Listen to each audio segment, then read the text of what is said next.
see Rashford in the tracksuit. Well, not tracksuits. It's like chinos and those. Every club seems to be wearing those bomber jackets at the moment. But I didn't see Rashford. Garnacho was there, but man was wearing a balaclava. Literally, he had his eyes showing and a hat on. I was like, bro, chill out. But yeah, I don't think Rashford will play. I don't think Rashford will play. I think Man United will be very careful with Rashford from this point. If they can get a buyer for him in January, I don't think he kicks a ball for us again. If they're going to have to wait until the summer, then I think a conversation with Amorim will happen. And I think you'll probably get a good Rashford for the rest of the season who's kind of relaxed knowing that he is going to go. We just won't risk playing him. We just won't. Yeah, well, not so much sort of playing for a move. He wants to impress people, but also sometimes just that sort of that feeling of, do you know what? It's all going to be okay. I've got my out now. Me and the club are cool. We've resolved all the issues. We know there's going to be a solution. I just feel that, yeah, so I don't think Rashford will play again if we're seriously contemplating getting rid of him in January, because the last thing you want to do is have PSG go, oh, we're willing to pay 40 million, and then the player pulls a hamstring and he's out for 2 months. Because how would you handle the situation, Terry, with Rashford? I think it all depends. Listen, a lot of people have tried to twist Amorim's words when he said at the end of his press conference that if I was Rashford, I would have spoken to the manager. But when you listen to the two sections of the press conference, he consistently defended Rashford. He consistently said there's no issue with the player, that he wants to get the best out of him, that he's ready to work with him. They just said, what would you have done if you were in Rashford's situation, you were dropped and you were feeling this way? Would you have spoken to the press? And he went, well, he said very nicely, if it was me the way I am, he said I would have turned around and probably gone and spoke to my manager. But it wasn't, if you actually go and listen to it, there's no undertone. He wasn't being disrespectful. He was questioned about, well, what were you saying about the food they eat and what they dress and wear? And I knew this was the case because I got a brain. He went, I didn't actually mean that they wear the wrong clothes or they eat the wrong foods. I was giving you examples that I care about everything my players do. I was just using the food they eat or the clothes they wear as an example to say that attention to detail is important. Yeah, essentially. And it is. I mean, listen, if you're meant to turn up to the game wearing a suit, and you forgot your tie and your shoes aren't polished, I think it's right that whatever company if you turn up to work and you got to wear a suit and your shoes are dirty and your tie isn't on and your shirt's creased, your employers have got every right to reprimand you for that. And I think how you appear, and listen, I've got no issues with the clothes any footballer wears any day of the week. But if there's a dress code for match days for Man United players or Chelsea players or Arsenal players, then if you don't adhere to them, you should be reprimanded for it, because that's the nature of the beast. But yeah, I'm sure that Amorim's going to handle this very well. I've got this he just strikes me as someone who understands people. You know, he's got an element of Ole Gunnar Solskjaer about him, in the sense of Ole was very good at managing the people and not throwing them under a bus. He just didn't have anywhere near the same level of tactical acumen that Amorim has, as an example, where we've had other head coaches, for one reason or another, whose interpersonal skills or their ability to show empathy was awful. I just feel, and it's only short term, and I could be wrong about this, he just strikes me as someone, because he had opportunities. The media were trying to set him up in these press conferences to say something negative about the two boys that he dropped and left out the team, and he just wouldn't do it. And three separate journalists said, so what are the disciplinary issues? There are none. And then the next journalist would go, so with Rashford being dropped, what are your biggest concerns about the way he's behaving? He went, I've already told you there's no disciplinary issues. It was purely on application and training. And then the next journalist it's like they went on Chat GTP and said, reword the question. Okay, he's answered it. Reword the question again, please. And they tried asking it in 3 different ways, and he just defended the player. And I think at this stage, he's doing a great job in terms of that. But yeah, look, for me, Rashford, if Rashford stays beyond January, he'll have the chance to play for us again. But I think Amorim will only put him in the team if he's showing the right work rate, showing the right application, and showing the right desire to play. I think the first 3 or 4 games Rashford had, I think a lot of that was the manager testing players. And that's why he's still going to suffer in some of those games, because I think he probably felt, I don't think Joe Bloggs is good enough for that position. I don't think he wants to be here, but I've got to test the theory. I can't just say it. And I think a lot of players have shown a lack of ability, a lack of application, a lack of desire to be at the football club. And I think now we're going to start seeing a more rounded group. Do you think Rashford can turn it around at Man United? You've lost faith in him as a fan? Where are you coming from, Terry? With Rashford, I know you are a big fan of Rashford. You call him Rashy, for God's sakes. I haven't lost faith in Rashford's ability. I think that he can be very successful elsewhere. I am at a point, I said it last summer. Sorry? I said, but no bigger player is bigger than the club. And if he exactly. feels like he wants a new challenge, at the end of the day, you want you to step in his way. Listen, let me say this, Terry, right? Because I've said this ever since you guys hired Amorim. I think that this hiring is probably one of the best appointments you could have possibly made, right? Because this guy's resume, if you really look at it, it's incredible, like how much incredible work he's done in the short time he's been a manager, right?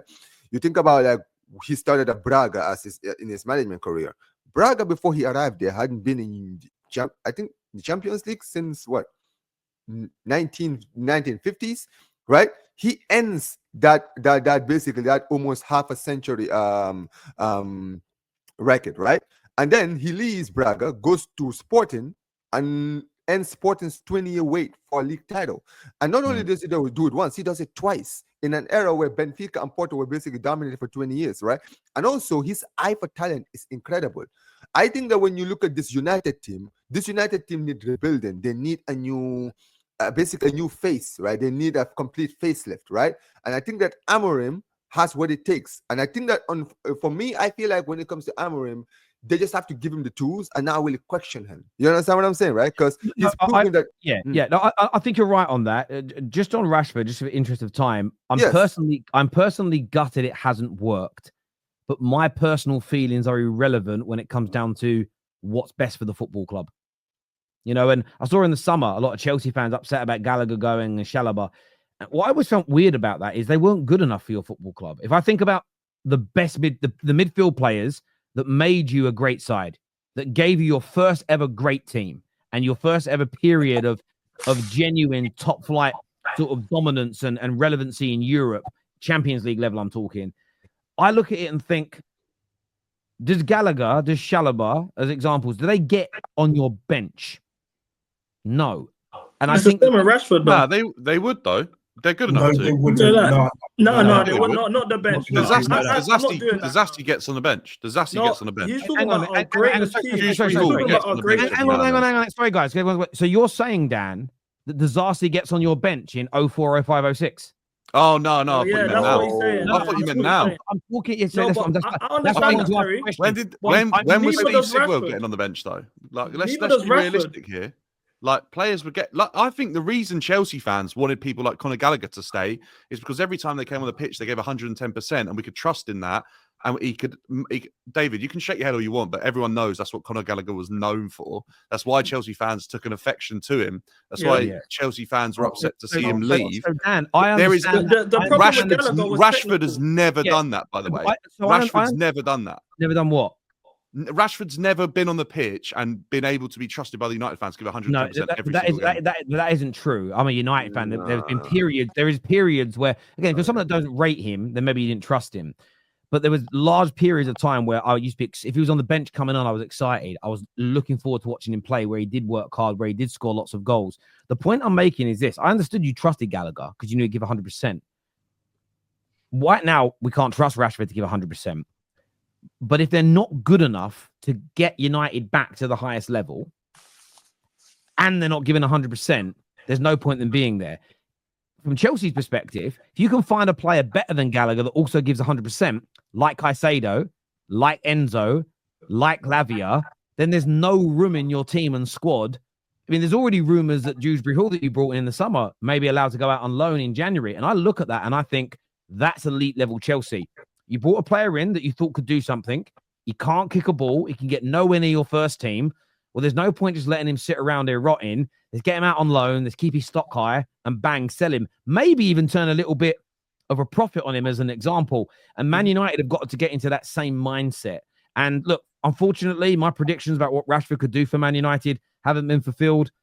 I'm not upset because I got a prediction wrong, because I'm a grown man and a football prediction is not something to sort of staple your identity to. It doesn't impact me. Like, my children don't look at me around the dinner table going, Dad, I just can't look at you because you predicted that Man United would win a game and they didn't. Like, in real life, your football predictions have no impact on you. You know, when you're going for that job as a managing director one day, they're not going to look at your CV and go, look, I need to understand what you predicted that happened in the 24-25 Premier League season. Without that, all your degrees go out the window, my friend. Like none of that shit matters in reality. So yeah, I'm a little gutted. And Terry, just to add on to your point, I'm gutted, but sure. It's the best thing for Man United. So let's get it done. So very quickly, right? Because I was hearing to what he was saying and what you were saying, right? See, we said this. You and I spoke about when we were here yesterday. This is what we were saying about basically emotional connections and all of these stuff, right? Don't get it twisted, right? For me, I looked at Conor Gallagher. Yes, you could say he was giving 100% and all that, but if you look at quality-wise, Chelsea currently have better quality for me. Yeah, he's not technical enough to be here. Exactly, right? And sometimes you have to think about it. If you want your club to be elevated to where you want it to go, you have to kind of cut those emotional bonds, right? And just realize that for the best of the club, right, we have better technical players in the team that are way ahead of him in the squad. And if there's too many players that are ahead of him in the squad, we have to put all of that emotional, gives 100% aside, put it aside, and then basically do what is best for the club. And that's the same thing applies with Rashford. Conor Gallagher has won more games for Chelsea than João Felix ever will. And we can move on from that. But that's the thing. That's what I'm saying. That is the fan. But see, that's the fan in you saying. Exactly. This is the problem, yeah? I was an advocate of Gallagher staying. I don't think KDH was an improvement on Gallagher. I like Gallagher. But this is why a lot of the fan base get onto me because they're like, you like Gallagher when there's stuff like that gets said. Because what does that even mean? So when you say Gallagher's won games for us, and it's even hurting me that I have to argue against Gallagher right now. Gallagher's won games for us. Barring, he scored a goal against Leeds in the FA Cup, and he scored against Palace when his first season with us. What games has he won for us to say João Felix will ever will? So then even you saying there's already rumours that João Felix isn't happy with his game time at Chelsea. I don't listen to ITKs until Ornstein says João Felix is a player where the jury's out as whether or not he's Chelsea level. Ability wise, he might be, but there's loads of players. You can't say that he will ever will. And he's just signed for the club on a permanent. So then you're saying that you're hating on. Hang on, no, I'm just saying the jury's out. There's a number of players currently in your team that you look at and go, I'm really convinced that Caicedo could have played in any of the Chelsea teams in the last 20 years. But for instance, he might not have got picked ahead of Kante, but if Kante was out and Caicedo came in, there wouldn't have been a big drop off in your team, right? The guy, he is good enough for Chelsea. He's a Chelsea level football player. Palmer is a Chelsea level football player. Now, not everybody's going to be that good, okay? Because that's not how squads are built as an example. But there are certain roles in central midfield, your key creator, your centre forward, one of your centre back, maybe two, your goalkeeper. There are core positions. There's core positions where you have to be anywhere between extremely good to world class if you're ever going to take a team like Chelsea back to the quality that you were between 2004 and 2013. I understand that, but we knew bringing in Felix, he was never in our starting 11. He's a squad player, same way Gallagher would have been a squad player. Now, if Palmer, God forbid, was to get injured in the 10 position, would you rather have Gallagher or Felix? João Felix, I agree. I don't think anyone. Yeah, but CB, I don't think anyone here is going to sit here and say Conor Gallagher's a 10. I think Poch got that wrong. I think that's clear to see. Conor Gallagher in a deeper role. Conor Gallagher in a deeper role. In Maresca's system. So listen, I know Terry.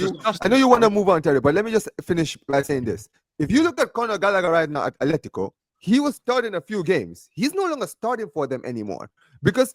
And this is Simeone, by the way, who, by the way, had players like what's his name, Kieran Trippier, brought him to La Liga, made him look like one of the best fullbacks in La Liga, right? He's now bringing the best out of Gallagher. And currently, right now, Atletico are playing some of the best football with Gallagher out of the squad. That's the point I'm trying to make. No, I hear you on that. I do. I will say this: Scott McTominay is killing it in Serie A. Do you want to put that? Oh yeah, he is. I see him play a ball the other day that put Lukaku in, who scored. And I mean that maybe tells you the level because Lukaku went through and scored. McTominay was underappreciated by United. I don't think he was underappreciated. No, I don't ever think it's about underappreciation. Underappreciation would be he was doing this for us and we didn't appreciate it. I think he was right now. Games, I think. Hang on, no, I know that, but that isn't a point I made. I'm talking about the pass he played. I think, and the consistency of his performances is there. I think Serie A is it for someone like McTominay is an easier league. Exactly. I think him as an individual finds it easier to play than the Prem. And on top of that, I don't think the same. Attributes just Yeah, I don't think. I don't think. I don't think the. I don't think. I don't think. He's a Conte type player. Yeah, I don't think the same pressure is applied to him there. There's pressure, but it's different. Viewers, look, give us your thoughts, give us your feelings, get your opinions in now. We've got a few super chats to do here. First one says, would hate to see Rashford at Arsenal. He would elevate their left side. Unfortunately, it doesn't fit at United right now. Just very quickly, Gal, would you take him at Arsenal? He's better than Martinelli and Trossard, but I would want somebody fresh with a new. I would want somebody like a Kvaratskhelia or a Lookman or Leao over Rashford. I would want somebody who'd come into the league that we wouldn't have that stain. And also, I don't know if Rashford would also put in the same work ethic and work rate as some of the other players that we want to sign. So I would rather go for somebody younger with a little bit more, with a little bit of a higher ceiling than Rashford. And also, I don't want another Danny Welbeck, Havertz, Jesus situation. I'm sick and tired. You look like Captain Save a Hole. If you guys got Rashford today, don't get me wrong. 40 million. One second. Arteta can fix it. Banter aside. 40 million for Rashford. If you would have told me that 2 years ago when he was scoring 20 goals a season, that would have been like, yo, that's a bargain. But right now, I feel like it would be better for him to go somewhere else than staying. And that is a good point. I hear you. Sorry, guys, we've got to get through these. We're going to run out of time if we debate every point for 10 minutes. Let's go through some of these super chats here.